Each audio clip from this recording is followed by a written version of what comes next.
Spider man cinema ಮೊದಲ ದಿನ ಎಷ್ಟು ಕಲೆಕ್ಷನ್ ಮಾಡಿದೆ? ಮೊದಲ ದಿನವೇ ಇಷ್ಟೊಂದು ಕಲೆಕ್ಷನ್ ಮಾಡಿದೆ. ಎಲ್ಲರಿಗೂ ಗಿರ್ಮಿ ಕನ್ನಡ TV ಯೂಟ್ಯೂಬ್ ಚಾನಲ್ಗೆ ಸ್ವಾಗತ ಅಂತ ಹೇಳ್ತಾ ಬಿಟ್ಟು ಶುರು ಮಾಡೋಕ್ಕಿಂತ ಮೊದಲು ಯಾರೆಲ್ಲ ನಮ್ಮ ಯೂಟ್ಯೂಬ್ ಚಾನಲ್ ಮೊದಲು ನೋಡ್ತಿದ್ದೀರಿ ಅವರೆಲ್ಲ ಸಬ್ಸ್ಕ್ರೈಬ್ ಮಾಡ್ಕೊಳ್ಳಿ, ಮತ್ತಲ್ಲೇ ಪಕ್ಕದಲ್ಲಿರೋ ಬೆಲ್ಲೈಕನ್ ಪ್ರೆಸ್ ಮಾಡಿ.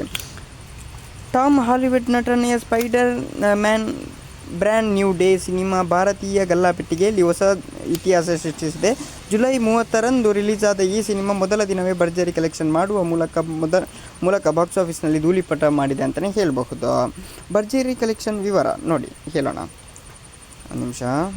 ಬಾಕ್ಸ್ ಆಫೀಸ್ ವರದಿಗಳ ಪ್ರಕಾರ ಈ ಸಿನಿಮಾ ಭಾರತದಲ್ಲಿ ಮೊದಲ ದಿನ 60.60 ಕೋಟಿ ರೂಪಾಯಿ ನೆಟ್ ಕಲೆಕ್ಷನ್ ಮಾಡಿದೆ. ಚಿತ್ರದ ಒಟ್ಟು ಗ್ರಾಸ್ ಕಲೆಕ್ಷನ್ ಬರೋಬ್ಬರಿ 72.44 ಕೋಟಿ ರೂಪಾಯಿ ತಲುಪಿದೆ. ಈ ಮುಂಚೆ ಸಿನಿಮಾ ಒಳ್ಳೆ ಕಲೆಕ್ಷನ್ ಮಾಡ್ತಾಯಿದೆ. ಸ್ಪೈಡರ್ ಮ್ಯಾನ್ ದಾಖಲೆ ಇದು ಮಾಡ್ತಾಯಿದೆ ಅಂತಲೇ ಹೇಳ್ಬೋದು. ಅದೇ ಗೈಸ್, ಮೊದಲನೇ ದಿನ ಈ ಸಿನಿಮಾ 72.44 ಕೋಟಿ ರೂಪಾಯಿ ಕಲೆಕ್ಷನ್ ಮಾಡಿದೆ ಅಂತಲೇ ಹೇಳ್ಬೋದು. ಓಕೆ ಗೈಸ್, ಮುಂದೆ ಸಿಗೋಣ. ಅಲ್ಲಿ ಲೈಕ್ ಶೇರ್ ಸಬ್ಸ್ಕ್ರೈಬ್ ಅಂತ ಲವ್ ಯು ಸೋ ಮಚ್. ಹೀಗೆ ಇಲ್ಲಿ ಸಪೋರ್ಟ್ ಎಫರ್ಟ್ ಆಗ್ತಾನೆ ಇರ್ತೀನಿ. Thank you. ಮುಂದೆ ಸಿಗೋಣ. Love you so much.